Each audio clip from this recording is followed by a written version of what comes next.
আপনার এখন নতুন আইন, এখনকার আইন প্রযোজ্য হবে। এখনকার আইনে আপনি ডিপেন্ডেন্ট নিতে পারবেন না। মেইন অ্যাপ্লিকেন্ট হিসাবে স্কিলড ওয়ার্কার, কেয়ার ওয়ার্কার এগুলার মেইন অ্যাপ্লিকেন্ট হিসাবে একটানা 5 বছর হলে আপনি এলিজিবল সেটেলমেন্টের জন্য। আগে একবার একটা সময় 1 বছর 1.5 বছর ছিলেন, তারপরে আবার ডিপেন্ডেন্ট, এখন আবার মেইন টোটালটা কাউন্ট হয়। No, that is not the way to count it. Count করতে হবে একটানা 5 বছর। নেক্সট কলে চলে যাই, আপনার প্রস্তুতি করুন প্লিজ। আসসালামু আলাইকুম সেলিম সাহেব, আপনি ভালো আছেন আশা করি। আমি যেটা কোশ্চেন করতে চাচ্ছিলাম, আমি স্কিল ওয়ার্কার থেকে স্কিল ওয়ার্কার ডিপেন্ডেন্টে সুইচ করি জি 10 মার্চ 2024-এ, 10 মার্চ 2024। কারণ আমি আবার ডিপেন্ডেন্ট থেকে আবার স্কিল ওয়ার্কার ভিসাতে সুইচ করতে চাচ্ছি। সেটা কি সম্ভব? আমি একটু আরেকবার শুনি, আপনি কোথা থেকে কোথায় সুইচ করেছিলেন? আমি স্কিল ওয়ার্কার থেকে কেয়ার ওয়ার্কার ডিপেন্ডেন্টে সুইচ করেছিলাম জি 10 মার্চ 2024-এ। জি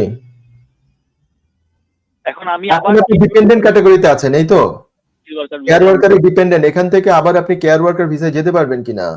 আপনার আইনত তো পারবেন, আপনি পারবেন, কোনো অসুবিধা নাই। ডিপেন্ডেন্ট থেকে মেইন অ্যাপ্লিকেন্ট ইন কান্ট্রি হওয়া যায়। আপনার ইংলিশ ল্যাঙ্গুয়েজের রিকোয়ারমেন্ট অতীতে যদি আপনি মিট করে থাকেন, যেহেতু প্রথমে একবার আপনি কেয়ার ওয়ার্কার ভিসায় ছিলেন, সো দ্যাট উইল ডু। কিন্তু একটা জিনিস আপনাকে আমি মনে করে দিতে চাই যে আপনি কি এখন আবার কেয়ার ওয়ার্কার ভিসায় এই ধরনের কোনো যাওয়ার পরে প্ল্যান করছেন যে আপনার যিনি এখন পার্টনার আছে ওনাকে আবার আপনার ডিপেন্ডেন্ট করে ফেলবেন? আপনি কি এই ধরনের কোনো পরিকল্পনা নিয়ে আগে বাড়ছেন? জি না, এরকম কোনো পরিকল্পনা নেই, কারণ পার্টনারের সাথে অসুবিধা হওয়ার কারণে আমি উনি ওনার মতো ওনার ভিসায় থাকবেন মেইন অ্যাপ্লিকেন্ট হিসেবে, আপনি আপনার মতো মেইন অ্যাপ্লিকেন্ট হিসেবে ভিসায় থাকবেন, এই না?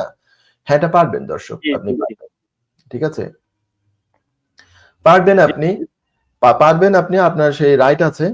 তো রাইটের পাশাপাশি আমি আরেকটা জিনিস বলি, আর যখনই আমি শুনি যে কারো কবে সুইচ করছি তার উপর ডিপেন্ড করে না। 10 মার্চ যেটা আমি সুইচ করছি ওটার ডেট একটা ছিল, ওই ডেটের পরে কি ডিপেন্ডেন্ট মানে সুইচ করতে পারবো না এমন কিছু না। এখানে যেহেতু আপনি বলছেন, আমি যে প্রশ্নটা করেছেন, ডিপেন্ডেন্ট কিন্তু আপনি নিতে পারবেন না এখন আর নতুন করে ঢুকতে গেলে, কারণ এখন আপনি নতুন ভাবে আবার কেয়ার ভিসায় ঢুকতে যাচ্ছেন।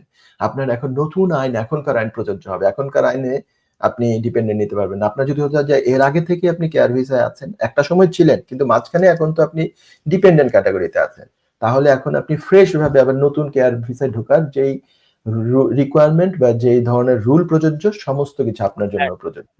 ঠিক আছে, সেক্ষেত্রে আপনি কিন্তু ভবিষ্যতে ডিপেন্ডেন্ট করতে পারবো না, তাই তো?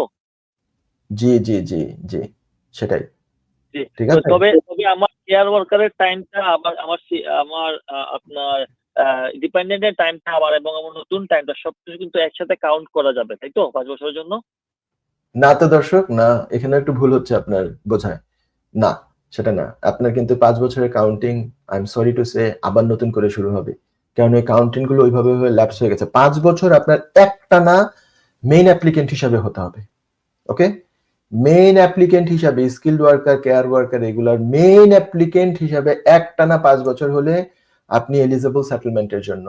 আগে একবার একটা সময় 1 বছর 1.5 বছর ছিলেন, তারপরে আবার ডিপেন্ডেন্ট, এখন আবার মেইন টোটালটা কাউন্ট হয়। No, that is not the way to count it. Count করতে হবে একটানা 5 বছর। হ্যাঁ, ভিসা একটানা 5 বছর নাও হতে পারে, আপনার 3+2 হতে পারে বা 2+3 হতে পারে, কোনো অসুবিধা নাই, কিন্তু কন্টিনিউয়েশন হচ্ছেন একবারে মেইন অ্যাপ্লিকেন্ট হিসেবে, ঠিক আছে? তাহলে এখন যদি আবার নতুন করে আপনি মেইন অ্যাপ্লিকেন্টে ঢুকেন, তাহলে আগের টাইমগুলো কিন্তু আর কাউন্টে আসবে না, ঠিক আছে? The clock will start again, আমাদের ল্যাঙ্গুয়েজে বলে এটা, the clock will start again, ঠিক আছে? এভাবে হবে দর্শক। আশা করি প্রশ্ন উত্তর পেয়েছেন।